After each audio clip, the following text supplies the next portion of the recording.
Suas informações.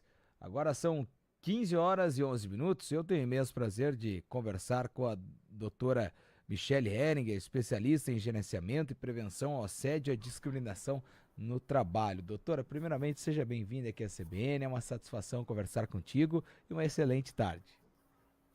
Muito boa tarde, que bom estar aqui. Obrigada pelo convite. Nós é que agradecemos por nos atender. E falando também em relação aí a um assunto que é muito importante, não é, doutora? E quando a gente fala de assédio, também falamos aqui sempre em prevenção, em combate e também em punição, né? Que é importante para que a gente volte àquele primeiro item, que é o da prevenção. Mas para a gente iniciar aqui o nosso assunto, doutora, eu gostaria que você já comentasse a respeito desse passo inicial, que a gente fala que é a prevenção, né? Tanto quanto na área da saúde, em outras áreas, quando a gente inicia, nós não queremos iniciar tratando a doença. Primeiro, prevenir, se possível, né, doutora? E como é possível prevenir essa questão também que é tão debatida e que, infelizmente, ainda acontece muito aqui no nosso país, né? Bom, infelizmente, o assédio, seja moral ou seja sexual, a discriminação no ambiente de trabalho é uma realidade, tanto nas instituições públicas e privadas, e o que a gente realmente deve focar, como você bem colocou, é na prevenção. A gente sabe que as consequências para esse tipo de violência que é experimentada no ambiente de trabalho, elas são de ordem física, emocional, psicológica, e muitas vezes são irreversíveis, ou seja, mesmo você não estando mais na presença do agressor ou da agressora, naquele ambiente, você ainda assim vai experimentando aquelas sensações e aquelas dificuldades diante do desafio profissional. Então, focar na prevenção é a melhor estratégia que a gente tem, porque a gente, inclusive, vai preservando vidas, né? Vai preservando esse ambiente que a gente precisa tanto resguardar, que precisa ser seguro, que precisa ser inclusivo, que precisa ser saudável.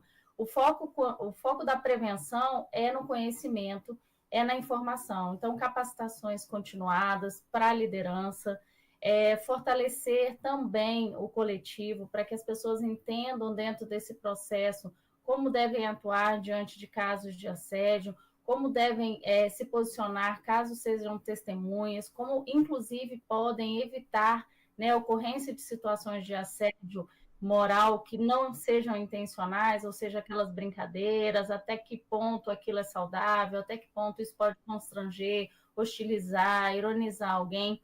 Então, quando a gente trata desse foco da prevenção com relação ao conhecimento, com relação às informações, a gente realmente traz ali os instrumentos necessários para que as pessoas no dia a dia consigam colocar em prática esse tipo de situação e evitar que violências possam acontecer.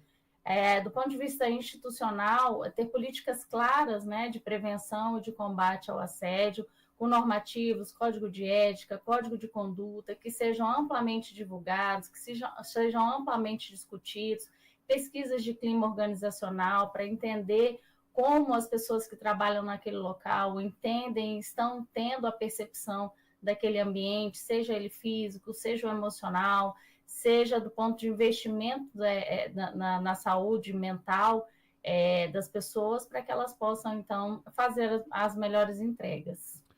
Doutor, e quando a gente fala dessa questão de testemunhar, né? Você tocou num assunto muito importante.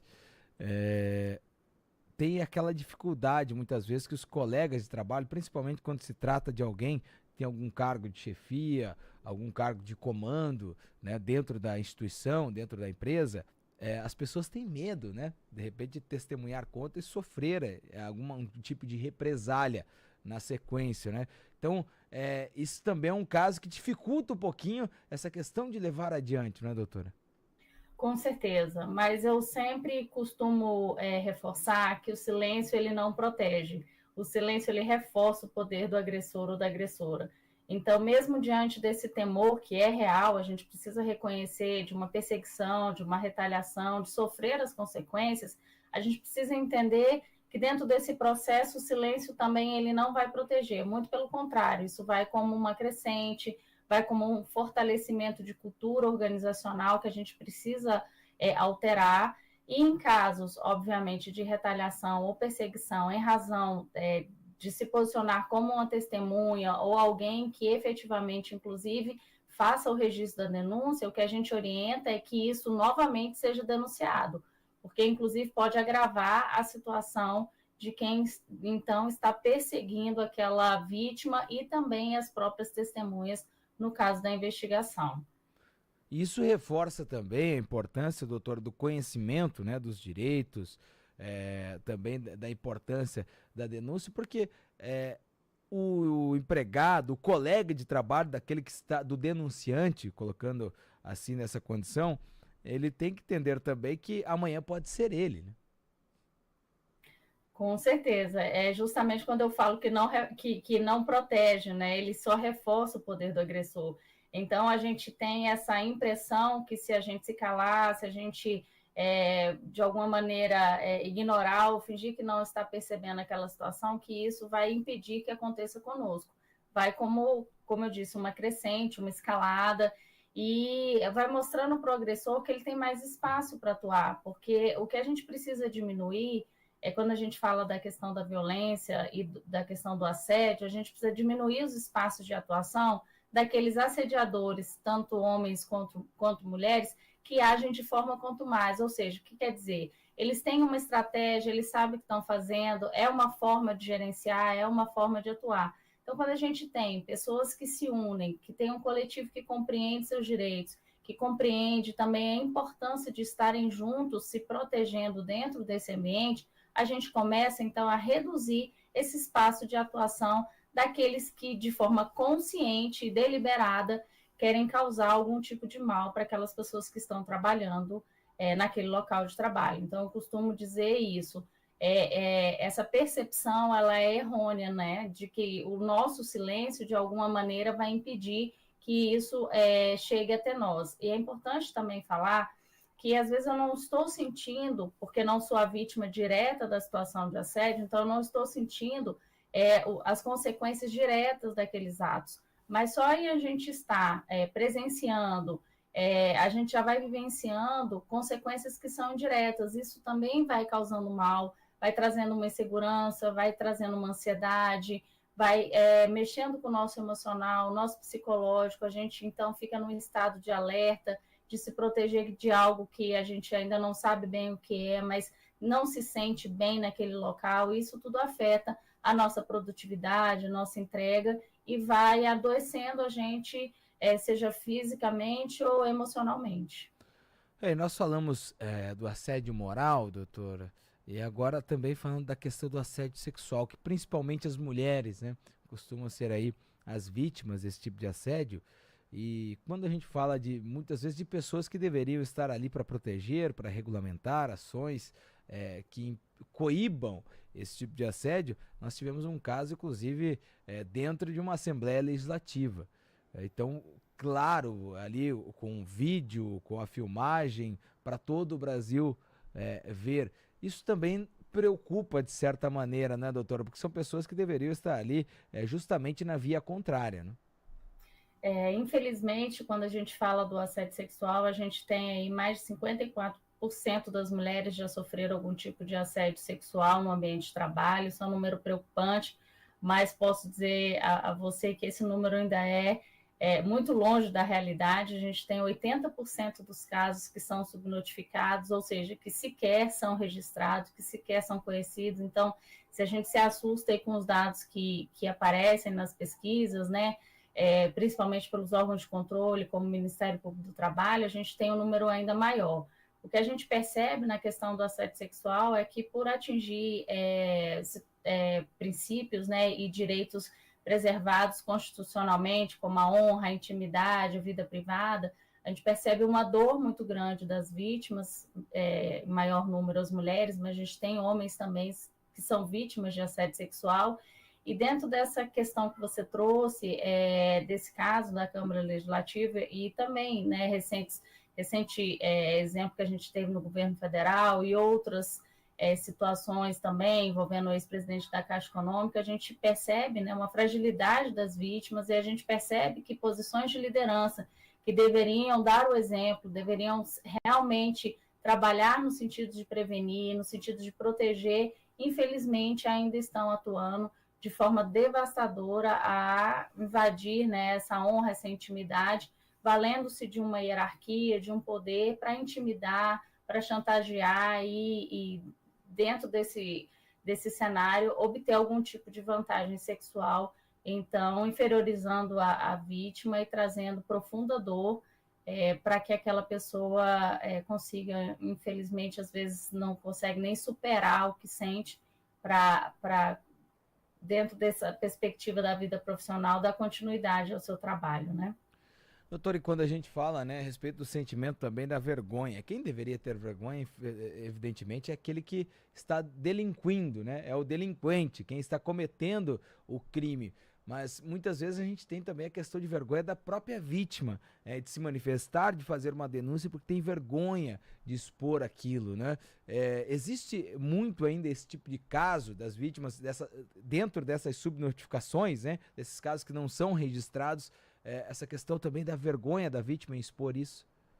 Infelizmente, eu ouço, assim, quase que diariamente das vítimas, narrativas como essa que você trouxe, medo do julgamento, medo de, durante o processo de investigação, ser vítima novamente dos comentários, da inabilidade das pessoas que fazem parte desse fluxo de apuração, medo das repercussões na vida pessoal, às vezes com o companheiro, com a companheira, o familiar, né? De que forma eu causei aquela situação, como eu deixei chegar àquele ponto, por que comigo, né? O que foi que eu fiz que eu causei essa situação, para que a outra pessoa pudesse entender que ela teria esse tipo de liberdade. Então, isso é muito comum, é uma narrativa muito dolorosa, e infelizmente algumas vítimas, diante dessa situação, acabam abrindo mão, né, do seu direito de denunciar, de ver o agressor ou a agressora sendo punido, tanto na esfera administrativa como na esfera penal, e em nome dessa proteção que acham que vão ter, né, por não denunciar, acabam, então, deixando de dar conhecimento às autoridades sobre os fatos. Então, isso é muito comum, medo de exposição, medo de retaliação, um senso de impunidade, de que não há nada que seja feito que vai alcançar determinada liderança ou determinado colega em razão de uma proteção da própria instituição. Então, a gente tem alguns fatores, alguns motivos que, infelizmente, ainda se mostram presentes com relação à questão de não denunciar. E, com certeza, esse julgamento, esse medo de exposição estão liderando aí dentre os motivos que a gente percebe com as narrativas das vítimas. Doutor, e para quem, de repente, nesse momento está aí, né, sofrendo algum tipo de assédio moral, assédio sexual no ambiente de trabalho, que mensagem a senhora deixaria nesse momento para essas pessoas que estão nos acompanhando aqui nesse momento da CBN? Porque é sempre importante também alguém se levantar primeiro. Muitas vezes a gente observa que quando há a primeira denúncia, as outras pessoas realmente vêm na sequência denunciando, muitas vezes o mesmo agressor, né? E a gente vê ali uma sequência de denúncias de pessoas que muitas vezes tinham medo de dar ali o primeiro passo, de ser o primeiro a denunciar, né? Então é importante a gente reforçar também essa mensagem para que as pessoas denunciem, para que as pessoas demonstrem quem são os agressores, para que a gente possa ter uma sociedade, né, uma sociedade coletiva de trabalho cada dia melhor, né, doutora? Com certeza. Não é normal a gente se sentir mal no nosso ambiente de trabalho, não é normal a gente ter medo de ir trabalhar. A gente sabe que a rotina é difícil, que o trabalho exige da gente uma dedicação, mas o que a gente precisa entender é que esse ambiente ele precisa ser seguro, ele precisa ser saudável, ele precisa ser inclusivo, ele precisa ser participativo, liderança precisa ser humanizada. E o que eu posso dizer a quem se identificar numa situação de assédio é que procure ajuda no sentido de denunciar, conheça os canais de denúncia, se de fato, de alguma maneira, não acreditar nos canais internos da instituição, seja público ou seja privado, procure o Ministério Público do Trabalho, também procure apoio psicológico. A gente sabe das inúmeras consequências, dentre elas crise de ansiedade, depressão e até mesmo suicídio, tem se mostrado aí em números alarmantes. Assédio, violência, viola as relações de trabalho, o silêncio reforça o poder do agressor e a gente não pode se calar, a gente precisa denunciar. A gente só vai mudar essa cultura organizacional se a gente de fato acreditar que nós somos os agentes ativos e que é pela nossa ação e não pela nossa omissão que essa realidade vai mudar. Esse assunto é meu, esse assunto é seu, esse assunto é nosso. E a gente, então, precisa dar as mãos, porque juntos, né, tanto homens quanto mulheres, podemos, de fato, acreditar que esse ambiente pode ser mudado e que a gente possa trabalhar com respeito, com qualidade de vida e também acreditando, né, no valor social do trabalho, que é realmente trazer a nossa identidade, fazer com que a gente contribua para algo maior e não como algo que venha a nos adoecer e possa, inclusive, nos impedir de alcançar voos maiores. Então, é isso.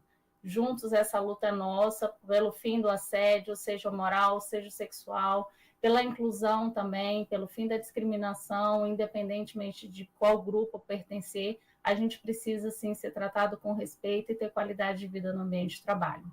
Doutora Michele, muito obrigado por nos atender aqui à CBN. Foi uma satisfação conversar contigo e até a próxima oportunidade. Muito obrigada, eu que agradeço, parabenizo a CBN pelo interesse nesse assunto. Com certeza essa mensagem vai chegar hoje a quem está precisando. Obrigada, boa tarde. Eu conversei aqui com a doutora Michele Hering.